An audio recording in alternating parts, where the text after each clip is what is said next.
By the spring of 1945, the Third Reich was collapsing in on itself, not with a single decisive blow, but with thousands of smaller failures happening all at once.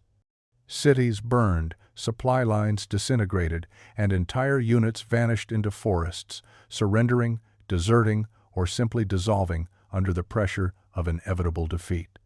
It was in this atmosphere of chaos, confusion, and desperation that German General Wilhelm Krüger disappeared. The war was in its final weeks. Berlin was surrounded.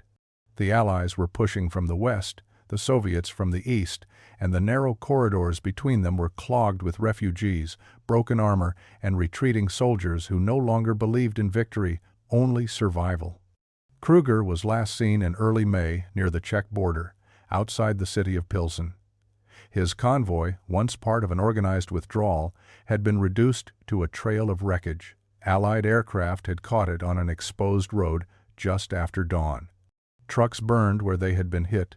Ammunition cooked off in sharp cracks that echoed through the hills, and the smell of fuel and scorched metal hung in the air. Survivors later described seeing Krüger's staff car veer off the road as flames engulfed the vehicles behind it. Then, amid the smoke and confusion, the general was gone. What followed was silence. No body was recovered. No personal effects were found. His name never appeared on any Allied prisoner of war list, despite exhaustive post-war accounting. He was not among those captured, nor among those confirmed dead. There was no surrender document bearing his signature, no testimony placing him in a camp, no grave with his name on it. For a man of his rank, this absence was extraordinary. Generals did not simply vanish. Their movements were tracked, their captures documented, their deaths recorded. Krüger slipped through all of it. In the months after Germany's capitulation, investigators assumed the simplest explanation. He had died in the chaos, and his remains were lost to the wreckage of war. But as the years passed, the gaps became harder to ignore. Soviet archives contained references to Krüger as a missing high-value officer. American intelligence files marked him as unaccounted for.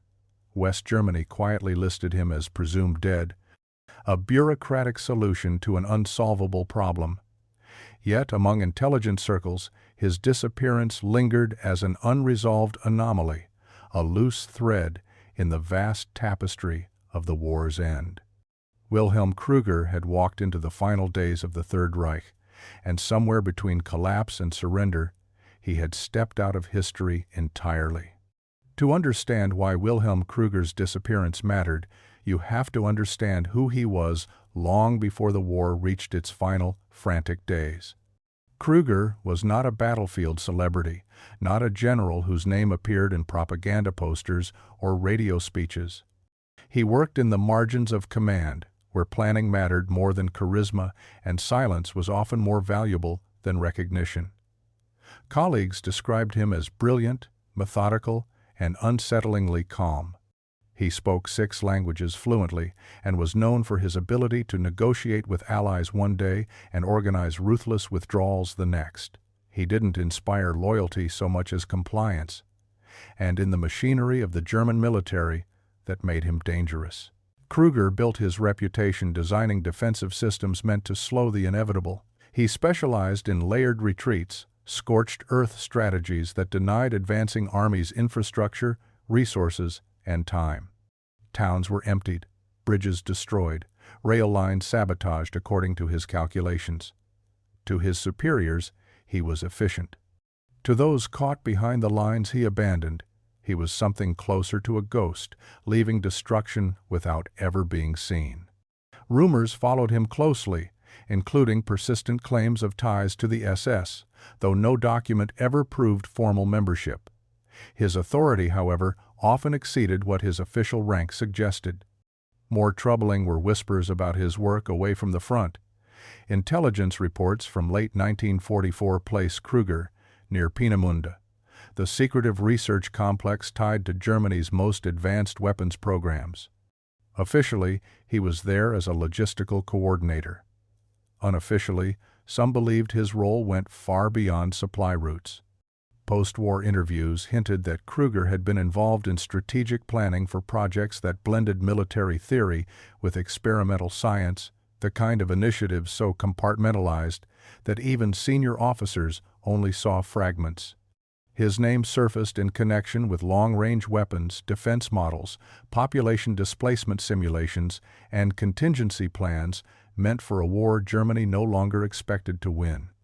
By the time Allied forces overran these facilities, much of the documentation had been destroyed. What remained was incomplete, heavily redacted, and contradictory. Kruger appeared as a signature without context, a consultant without a title, a presence that could be inferred but never fully confirmed. This ambiguity became central to the mystery of his disappearance. He was a man who understood how systems failed, how records vanished, and how chaos could be weaponized. When he disappeared in 1945, it no longer looked like an accident of war. It looked like the final maneuver of a strategist who knew exactly how to erase himself. When the war ended, the paperwork began. Millions of names were processed through Allied systems designed to account for the dead, the captured, and the surrendered. Entire bureaucracies existed for this purpose, staffed by clerks who reduced the chaos of global war into lists, cards, and typed reports. Wilhelm Kruger should have appeared somewhere in that machinery. He didn't. Allied post-war documentation contains no confirmed record of his death and no evidence of his capture. He is absent from POW registries, missing from casualty rolls, and unaccounted for in transport logs from collapsing German units. For a general officer, this kind of omission was almost unheard of. The first formal attempt to resolve the mystery came during preparations for the Nuremberg trials. Prosecutors compiled exhaustive lists of senior military and political figures who might be charged with war crimes. Kruger's name surfaced repeatedly in witness statements and internal memoranda, often tied to scorched earth operations and forced evacuations in Eastern Europe. He was named in absentia as a person of interest, flagged for further investigation. But without a body, a prisoner, or even a confirmed location, no charges were formally filed. The trail went cold before it ever reached a courtroom. In the final Nuremberg records, Kruger appears only in footnotes and marginal references, a man acknowledged but never confronted. West German intelligence later took a more pragmatic approach. Faced with pressure to close unresolved cases from the war, they listed Kruger as presumed dead. It was a bureaucratic solution, not a conclusion. No death certificate existed, no witness testimony confirmed his end, but the designation allowed files to be closed and archives to move on. Officially, Wilhelm Kruger was gone. Unofficially, questions remained. The most unsettling documents came from the East.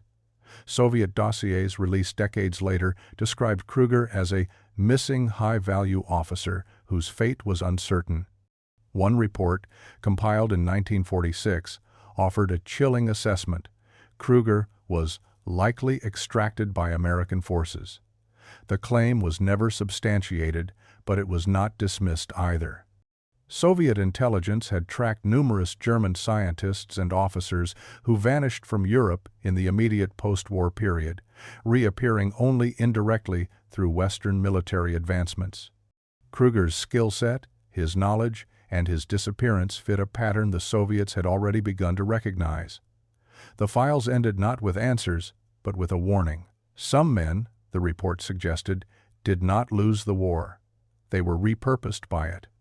To understand why Soviet intelligence suspected American involvement, you have to understand Operation Paperclip. In the final months of World War II, as Allied forces advanced across Germany, U.S. intelligence quietly launched a program designed to secure human assets before rivals could reach them. Officially, it was about science. Unofficially, it was about advantage. Operation Paperclip targeted German engineers, physicians, chemists, and intelligence officers whose expertise could accelerate American military and technological dominance in the coming Cold War. Their pasts were inconvenient. Their knowledge was invaluable. Hundreds were relocated to the United States under assumed identities. Rocket scientists from Peenemünde, aviation experts, medical researchers, and intelligence specialists were transported through discrete channels, their records altered or sanitized. Some had been party members, others had darker histories that were deliberately minimized or erased. The program was so secretive that even within the U.S. government, knowledge of its full scope was tightly compartmentalized. What mattered was not who these men had been, but what they could provide. In the decades that followed, portions of Operation Paperclip were declassified. Lists were released. Names like Werner von Braun became public, sparking debate about morality, accountability, and necessity. Yet as historians pored over these documents, one absence stood out. Wilhelm Krüger's name did not appear anywhere, not among the scientists, not among the advisors, not even among rejected candidates. It was as if he had never been considered at all. That absence raised new questions. Krüger was not a laboratory scientist, but he was something arguably more valuable. A strategist with first-hand experience in total war, population control, and defensive collapse. He understood how states failed and how enemies advanced. If Operation Paperclip sought minds that could help America prepare for its next conflict, Krüger fit the profile. And yet, on paper, he did not exist. Some researchers believe this was intentional. Unlike scientists, whose work could be openly integrated into civilian programs, Krüger's expertise belonged in shadows. Strategic modeling, psychological warfare planning, contingency analysis, these were fields that rarely produced signed reports. If he had been brought over, his value would have been precisely in remaining invisible. The Paperclip records, instead of disproving his survival, may have done the opposite. They suggested that Wilhelm Krüger hadn't been forgotten. He had been hidden. Martin Reitel wasn't famous. He wasn't wealthy. But in a world of recycled headlines and disposable outrage, he had something far rarer: obsession. For 15 years, Reitel chased the stories no one wanted: vanished officers, erased archives, men who disappeared into the smoke of post-war transitions. What began as a graduate thesis on unexplained disappearances during the Allied occupation had become his life's work, financed by freelance pieces, small grants, and an unwavering belief that history had teeth and it still bit. By 2022, he had a reputation in certain circles: the spook chaser, the filing cabinet mole. He'd gone through thousands of microfiche reels, photographed documents in dim-lit basements of defunded libraries, and scanned Red Army reports no one had touched in half a century. But it was in a crumbling OSS microfilm reel, misfiled under agricultural development, that he found the fragment that stopped him cold. K. Wilmers. Location approved for transfer under Directive 41B. Clearance: Eagle Shadow. Wilmers. The name meant nothing on the surface, but the date, June 1946, placed it inside the window of early Paperclip operations. Reitel flagged it. Then he found it again, and again. Each time buried deeper, the name tied to base clearances, reassignment orders, and strange memos that didn't quite say what they meant.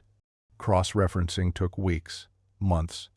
He built walls of names and timelines, code names stacked beside real ones. Then came the anomaly. Wilmers didn't exist before 1945. No German birth records, no immigration files, no education history.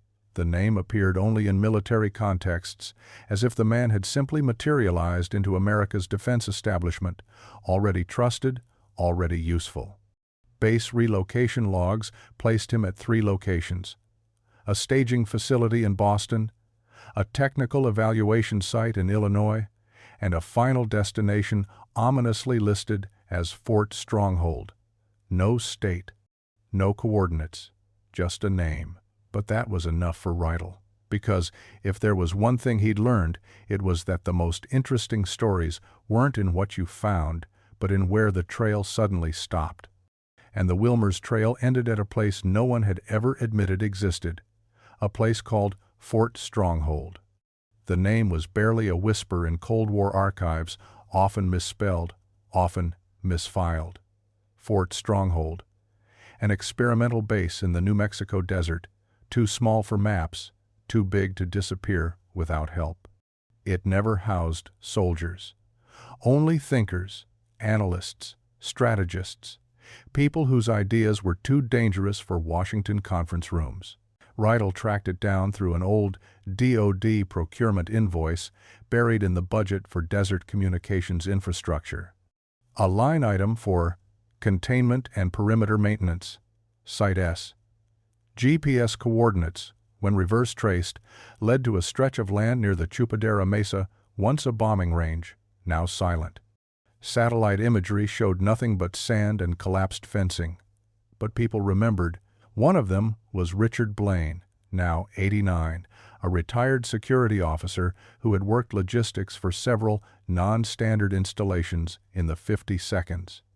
Riedel found him living in a hospice facility outside Albuquerque. At first, Blaine denied everything. Then Riedel mentioned the name Wilmer's. The old man went quiet. "He wasn't one of ours," Blaine said finally. "He didn't salute, didn't wear rank. But when he walked into a room, everyone straightened up." Blaine described a pale man with piercing eyes and a German accent so precise it didn't sound like an immigrant, it sounded like a man who never had to leave. He spoke rarely, observed constantly, and once, during a classified briefing, sketched out a counterinsurgency algorithm on a chalkboard so complex it took a team of analysts a week to replicate it in English. No one ever used his first name, Blaine recalled. Just the advisor. Like he was there to help us win a war we hadn't figured out how to start yet. Then, in 1963, Wilmer's vanished. No retirement, no transfer. One day his badge stopped working. His room was cleared, his files shredded. When Blaine asked what had happened, he was told only this: his work is no longer compatible with current doctrine. Evu ene Peter. Riedel left that interview with one photograph, a blurry shot of base personnel from 1958. Off to the side, half-shadowed, stood a tall man in a dark coat. No name, no smile. But Riedel knew. He'd seen that face before, in a different uniform, from a different war. Wilhelm Kruger hadn't just escaped history, he'd rewritten his part in it. It started with a Freedom of Information Act request routine, almost boring. Martin Riedel had filed dozens by now, casting lines into a bureaucratic sea, hoping one would catch something with teeth. Most came back with redacted pages, no responsive records, or timelines stretching into decades. But this one was different. A decommissioning memo from the NSA, buried in a footnote, mentioned a storage unit leased under a dummy corporation linked to a deceased contractor. The location? Arlington, Virginia. A nondescript row of climate-controlled units, the kind rented by downsizing families or paranoid hoarders. But Unit 739 was neither. The key was issued reluctantly. The NSA claimed it was archival overflow, but sent an observer anyway. When the metal door rolled up, a dry wave of dust and silence drifted out like a sigh. Inside were gray steel cabinets, water-stained boxes, and something older, something colder. Riedel pried open the first cabinet. Inside, reels of microfilm labeled with dates from the 1950 seconds and cryptic three-letter acronyms. One was labeled WKM-53. Another, Alpin. Then came the photographs. Dozens of them. Grainy black and white prints showing men in American military uniforms, all unnamed, faces either obscured or turned from the camera. One figure kept reappearing tall, gaunt, clean-shaven, always in the background. In one photo, he stood beside a map marked Bavaria Sector B, pointing with a pencil. In another, he sat across from 2 U.S. officers in a bunker, expression unreadable. The back of each photo bore an embossed seal. Property of DOS. Classified. At the bottom of one locked drawer, Radel found it. A half-burned dossier inside a warped binder. The cover was scorched, but the title remained legible. Project Alpenglow. The pages inside were brittle, smoke-stained, but readable in parts. Phrases like behavioral leverage modeling, non-kinetic aggression simulation, and W. Kruger, strategic advisor, leapt out like sparks in the dark. There was a handwritten note clipped to the front. Not for archival. Destroy upon review. Radel knew better than to speak aloud. He simply stepped back, closed the drawer, and looked again at the faded face in the photos. Wilhelm Kruger hadn't vanished. He had been absorbed, rewritten into the American war machine, buried in cold storage, waiting for someone foolish enough to open the wrong drawer. Most people have never heard of Project Alpenglow. That's by design. It never made it into public declassifications. It wasn't mentioned during the Senate hearings on Paperclip in the late 72nds. It doesn't appear on any list of sanctioned post-war operations. But buried deep within that charred dossier from Arlington were fragments of something far more disturbing than rocket programs or medical experiments. This was war without guns, domination without invasions, a battlefield of minds. Project Alpenglow, according to surviving documents, operated between 1947 and 1963 under a classified subdirectorate linked to the Joint Psychological Strategy Board. It was staffed not just by scientists, but by military sociologists, intelligence officers, and former Axis strategists. Its mandate was chilling in its simplicity: develop models for ideological destabilization, behavioral disorientation, and simulated regime collapse, not through violence, but through narrative, through fear. Kruger's name appeared 3 times each, more revealing than the last. In one document, he was listed as W. Kruger, alias K. Wilmers, civilian strategic consultant. His role was scenario architect. In another, he annotated a draft on proactive myth-seeding in Soviet border states, suggesting fabricated folklore could be weaponized to induce paranoia among rural populations. The final mention was a typed memo. Wilmers has demonstrated high-value cognitive mapping of infiltration spread through synthetic rumor design. Recommend continued engagement. This wasn't fringe theory, it was war game doctrine.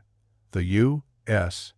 had recruited a man who once destabilized entire Soviet battalions with false fortifications and reverse-coded broadcasts. Now he was helping them map how a rumor might cause a coup, how fear could move through a population like radiation, silent, invisible, but terminal. Project Alpenglow modeled everything. Assassination plots never meant to happen, alliances built on whispers, revolts kindled by doctored photographs. It was the playbook for psychological proxy war, and Kruger was its ghost author. The program quietly dissolved in the early 60 seconds. No files marked its end, no ceremonies, just silence. But some believed its work never stopped, only changed names, changed masks. And as Radel traced Kruger's shadow through Cold War policy, it became clear: the man who vanished from a burning convoy in 1945 didn't disappear. He evolved. He became something else entirely. A weapon made of words, a soldier of silence, and we let him in. He lived in plain sight. A modest brick home in Falls Church, Virginia, a tidy lawn, a wife who taught piano lessons, 2 children who attended public school and played Little League. The neighbors knew him as Carl Wilmers, a quiet man with an accent he never quite shook, a retired defense analyst who rarely spoke about his past. He hosted barbecues, he paid his taxes, and for over 3 decades, no one asked who he used to be. The whistleblower came forward in 2023. a former Rand Corporation employee who'd worked in Cold War modeling during the 1980 seconds. In an encrypted email to Riedel, he described an older consultant who would sometimes appear in internal briefings on Soviet destabilization tactics. He didn't speak much, the message read. But when he did, the room went quiet. He'd draw diagrams no one else understood, psychological pressure maps, disinformation flowcharts, predictive collapse chains. The name on the file? K. Wilmers. Riedel dug deeper.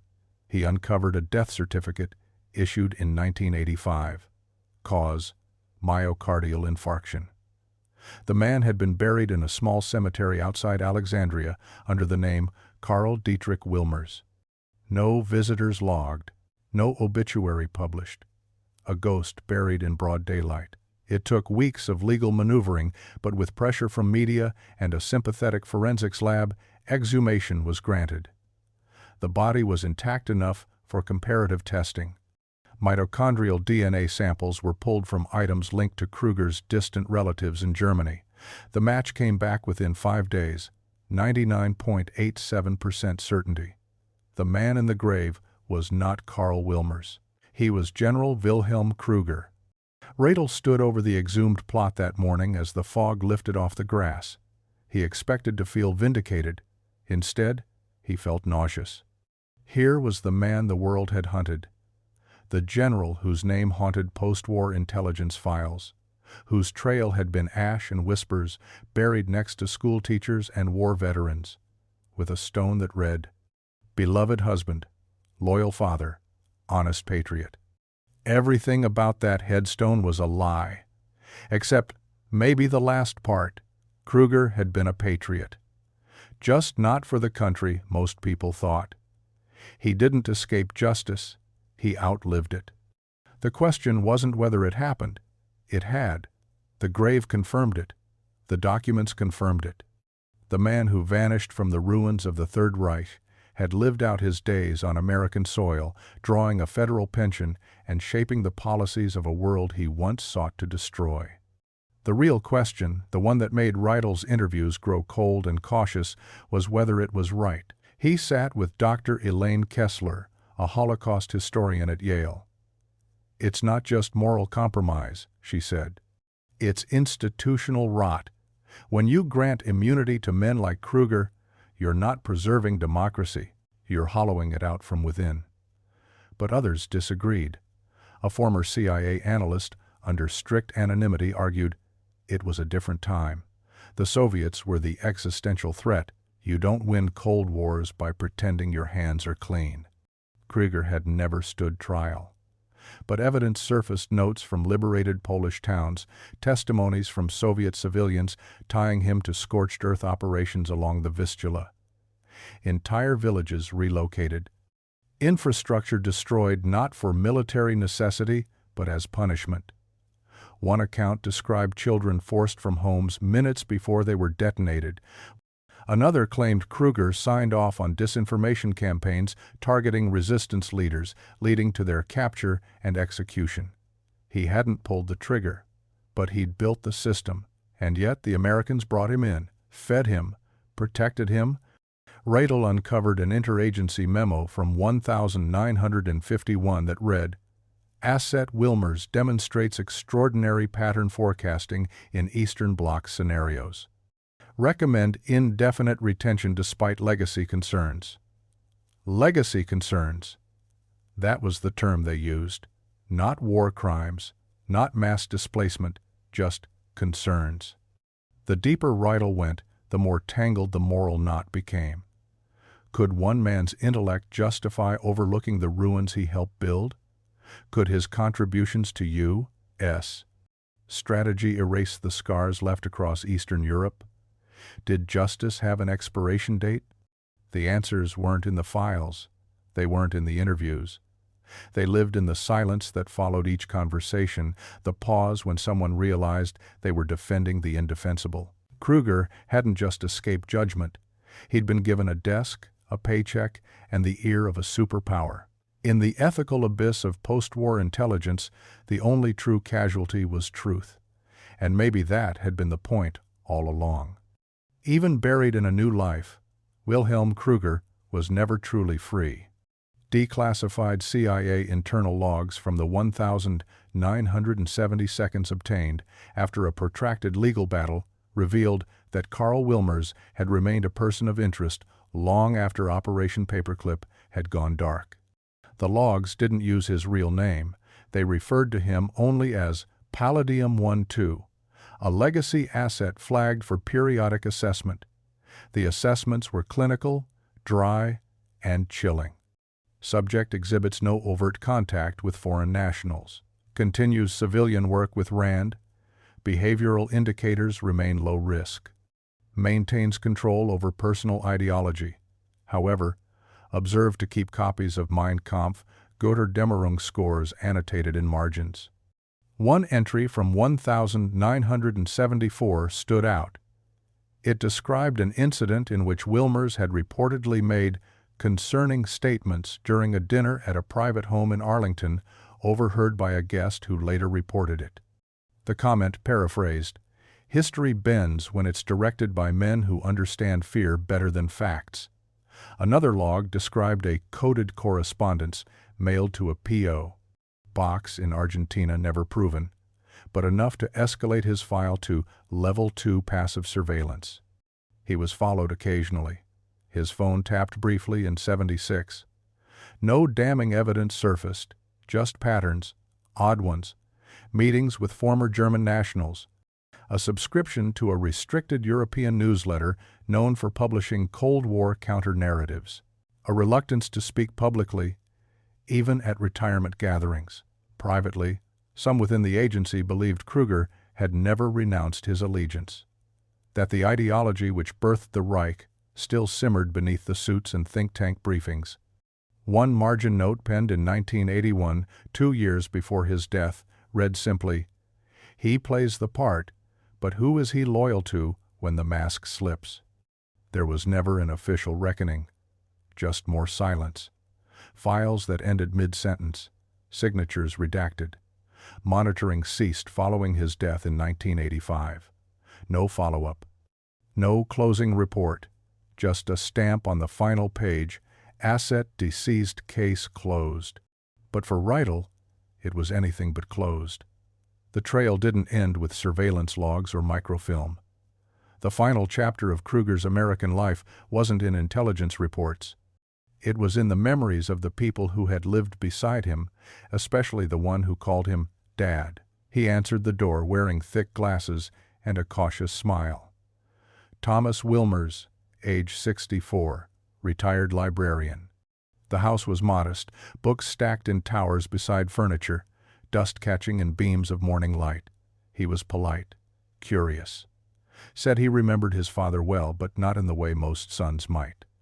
Reitel explained everything, showed him the grave, the DNA evidence, the RAND records. For a long moment Thomas just sat there, the weight of the truth pressing down like gravity. Then he spoke. "I always knew he was hiding something," he said softly, "but I thought maybe it was just the war." What followed wasn't a revelation, it was a slow unraveling. Strange memories Thomas had never been able to shake. Late nights when his father would wake screaming in a language he never taught his children. German, not conversational, but formal, guttural. Dreams his father would refer to cryptically as messages. Conversations behind closed doors with men in suits who never gave names. Men who came with folders, who never stayed long. "He once told me," Thomas said, eyes distant, "that truth was a tool, not a virtue. That you survive history by outliving your past."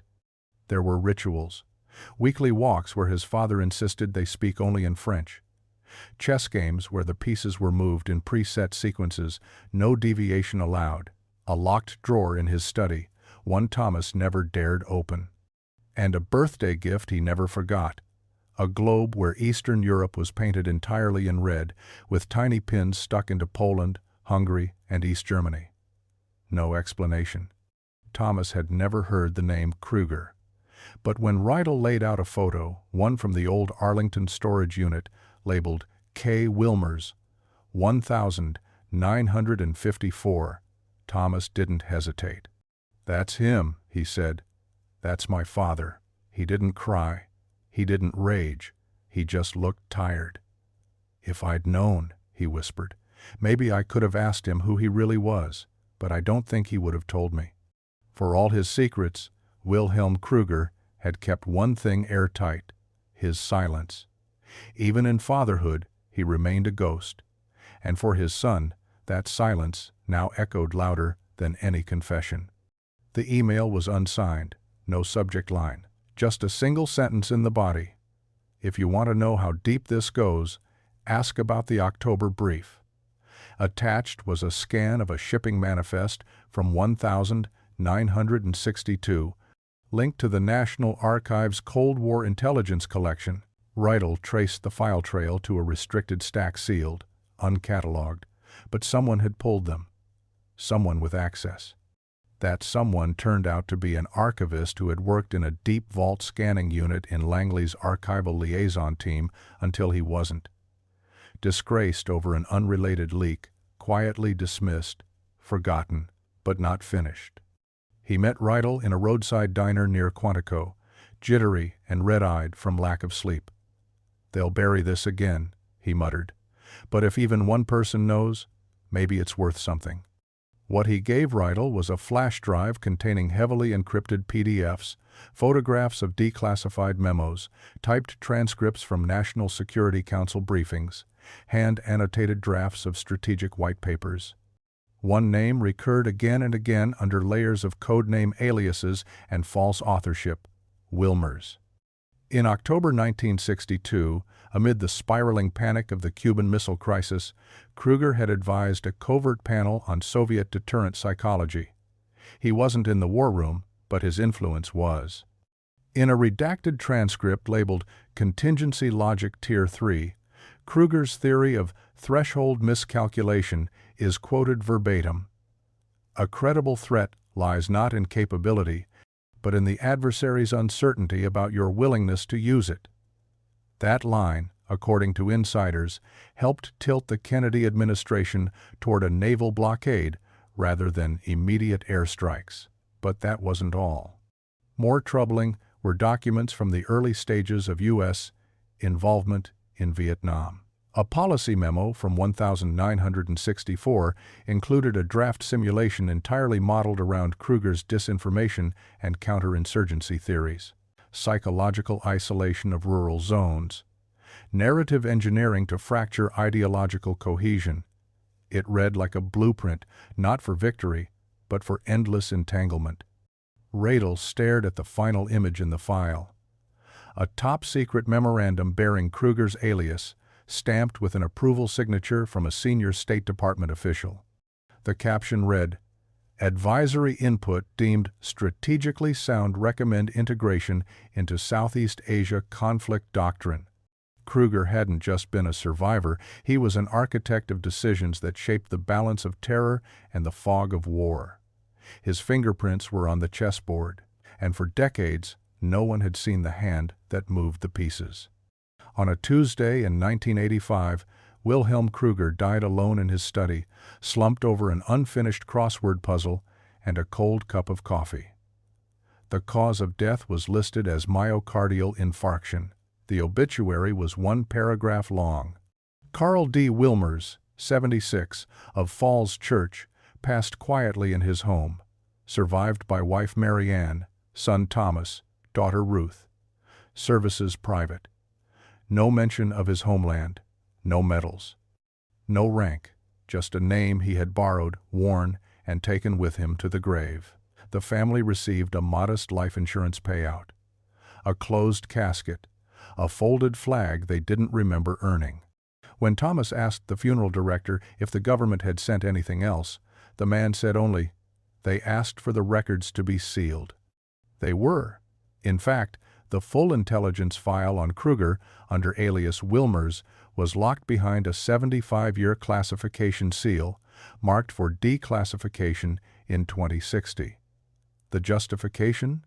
National security preservation due to active doctrine implications. Riedel found that note in the CIA's Digital Tracking Index. legacy asset with enduring doctrinal influence. Disclosure would compromise public trust in historical strategic alliances. Translation: the truth was too poisonous to share. But now, the leak had changed that. Rydell's investigation wasn't just a historical curiosity. It was a rupture in the official narrative. Media outlets scrambled, lawmakers deflected. Some accused him of manufacturing conspiracy. Others demanded hearings. But buried beneath the noise was a chilling fact. No agency denied the documents were real. Within weeks of publication, public trust in Cold War-era military institutions wavered. Historians reevaluated U.S. foreign policy through a new, darker lens. Veterans who had served in Vietnam demanded answers. Families of the displaced in Eastern Europe wondered how much of their suffering had been calculated in rooms with men like Kruger. And still, the government refused to issue a formal statement. Because to do so would mean admitting that the war hadn't ended in 1945, it had simply shifted shape. The legacy of Wilhelm Kruger wasn't buried with him.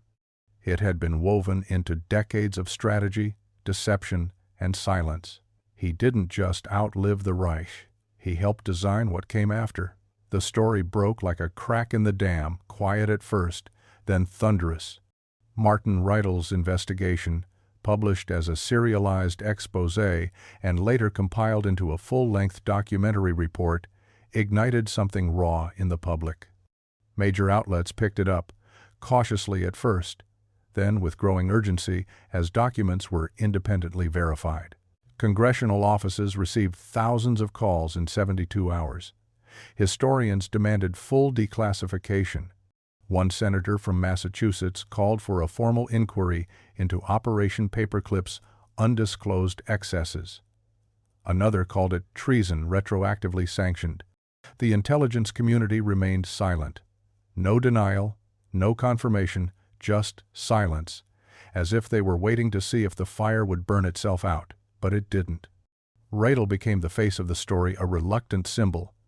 Not a crusader, just a man obsessed with a question that wouldn't go away.